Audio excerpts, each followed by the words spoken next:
The night breathes differently inside the Samara Academic Opera and Ballet House. Marble walls that once echoed with violins and arias, now vibrate with something heavier, something primal. A low haze of smoke hangs in the air like a curtain before a final act. And as the orchestra teases those familiar opening notes, the crowd rises as one. This isn't just another fight night. This is a proving ground. An IBA.PRO stage dressed in elegance, history, and expectation.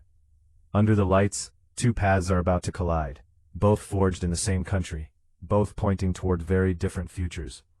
From Kazan, young, tall, still unshaped by time, Amin Abdullin steps forward first. Just 20 years of age, still at the very dawn of his professional journey, this is only his second step into the paid ranks, his first onto the IBA.PRO platform.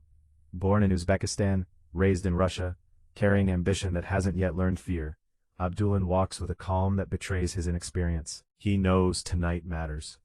Across the ring waits a man from Moscow, compact, seasoned, already marked by the lessons only defeat can teach.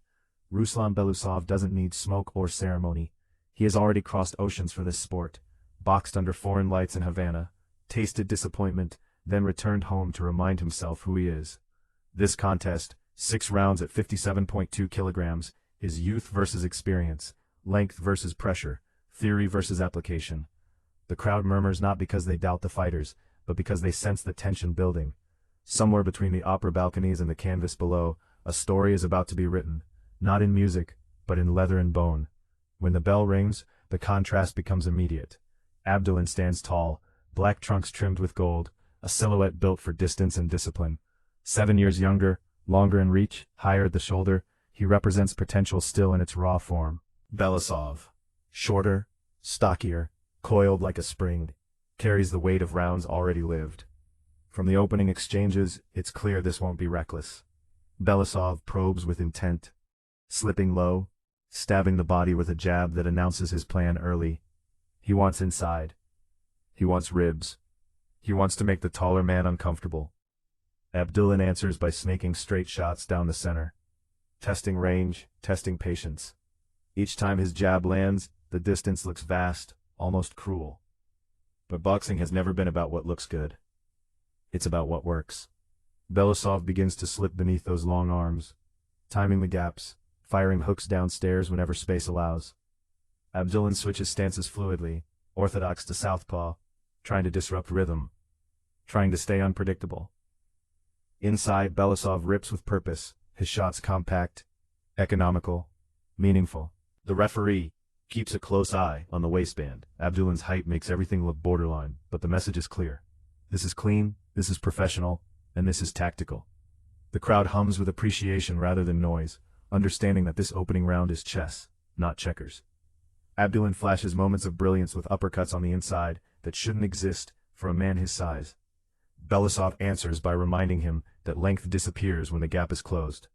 By the end of the round, no damage tells the story, only intent. 2 young men, 2 philosophies, beginning to test which one will last. Round 2 deepens the conversation.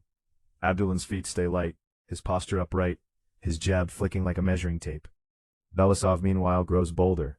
He switches stances himself, showing the comfort of a man who's been here before, who understands that versatility is a weapon when fatigue hasn't yet arrived. He fires rapid jabs, then dips out, forcing Abdullin to reset again and again. The taller fighter lands clean counters, sharp right hands off the back foot, but every success comes with a price. Belousov is there immediately after, digging hooks into the body, 3 in a row, punishing the long torso. The shorts ride high, the target is obvious, and Belousov wastes nothing. Exchanges become more frequent now. Both men enjoy moments, both men miss by inches, and the pace begins to rise.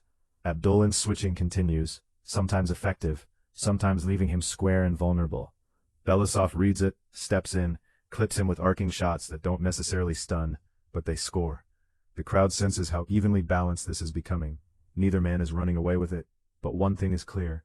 The older fighter is starting to look comfortable. He slips, makes Abdullin miss, but doesn't always make him pay. Abdullin, for his part, looks composed, intelligent, but perhaps too content with space.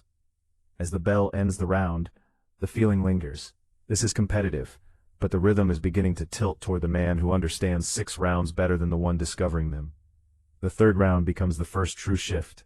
Belousov's jab to the body thuds home early, a statement shot that echoes louder than it sounds. He's timing Abdullin now, stepping in behind the lead hand, firing overhand shots from the southpaw stance, then exiting cleanly. Abdullin still owns the reach, still has the tools, but he's being beaten to the jab, a dangerous thing for a taller fighter. History has taught this lesson many times: timing beats length. Belousov demonstrates it beautifully, his lead hand snapping out, disrupting Abdullin's balance, setting up heavier work downstairs. A right hand to the body visibly folds the younger man, forcing him to hinge at the waist. It's not a knockdown, but it's a warning. Abdullin fires back, a left hook of his own, refusing to wilt, but the momentum is unmistakable. Belousov doesn't accept clinches. He frees his hands and works, staying busy, staying close, turning the ring smaller with every step forward. Abdullin adjusts, circles, rises onto his toes, using space more effectively, but the exchanges favor the Moscow fighter. This round carries physical weight, the kind that doesn't show immediately, but lingers in the legs and lungs.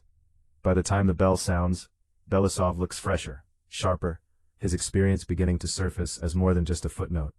Round 4 is where professional education becomes visible. Abdullin adopts a lower guard, tries to reset the narrative, but the posture invites pressure. Belousov accepts gladly. He leads, scores, digs to the body again and again, then snaps shots upstairs, his combinations flowing with the confidence of repetition. This is familiar territory for him. Rounds 4, 5, 6, places Abdullin has barely visited. The difference between 3-round sharpness and 6-round depth begins to show. Abdullin moves well, makes his man miss, but offense becomes sporadic. Belousov, by contrast, stays purposeful. His punches have intent, his feet always under him. Each exchange reinforces the same truth: when the fight is close, compact beats callow. Abdullin is not overwhelmed, far from it, but he's learning in real time that space alone doesn't win rounds at this level. Belousov's pressure doesn't panic him, it educates him. The bell ends the round with the sense that the contest is slipping, not dramatically, but decisively, toward the man who understands how to bank rounds. The 5th round is unexplored territory for Abdullin, and he knows it. He comes out lighter, busier, flicking the jab, trying to reclaim initiative. For brief moments, it works. He plants his feet, attempts to back Belousov up, and the crowd responds. But Belousov answers with calm. He works through the fire, returns to the body, then climbs the ladder with sharp shots to the chin. Abdullin's movement remains graceful, but boxing on the back foot without meaningful offense becomes a liability. Professional scoring demands purpose, and Belousov continues to provide it. He stays in Abdullin's chest, keeps him honest, keeps him working. The younger fighter shows composure, courage, flashes of maturity beyond his years, but the round belongs to the man doing more, landing more, dictating more. As the bell rings, the sense grows stronger. Belousov is ahead, not by dominance, but by consistency, and consistency wins fights. The 6th and final round opens with urgency from Belousov.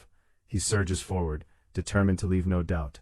Abdullin responds with flurries, finally letting his hands go, finally understanding the moment. Straight shots land, the crowd stirs, and for a heartbeat, momentum wavers. But Belousov doesn't retreat. He absorbs, counters, and presses again. Chants of Ruslan echo through the opera house, fueling him. Abdullin tries to back him up, even traps him briefly, but soon finds himself on the ropes, absorbing body shots that sap what's left in the tank. The experience gap yawns open in these final seconds. Belousov knows exactly how to close a fight. Stay busy, stay balanced, stay first. The final bell sounds with both men standing, both men spent, both men changed. When the decision is read, it confirms what the fight already told us. A majority decision victory for Ruslan Belousov, earned, measured, professional. He moves to 3 wins on the IBA.PRO stage, reaffirming his place as a fighter who learns, adapts, and grows. For Amin Abdullin, defeat doesn't diminish the promise, it defines the next chapter. At just 20 years old, towering at featherweight, composed under fire, he showed skill, temperament, and courage. What he lacked was not heart, but time. And time, in boxing, is everything. On this night in Samara, experience spoke louder than potential, but potential listened carefully, and that may be the most dangerous thing of all.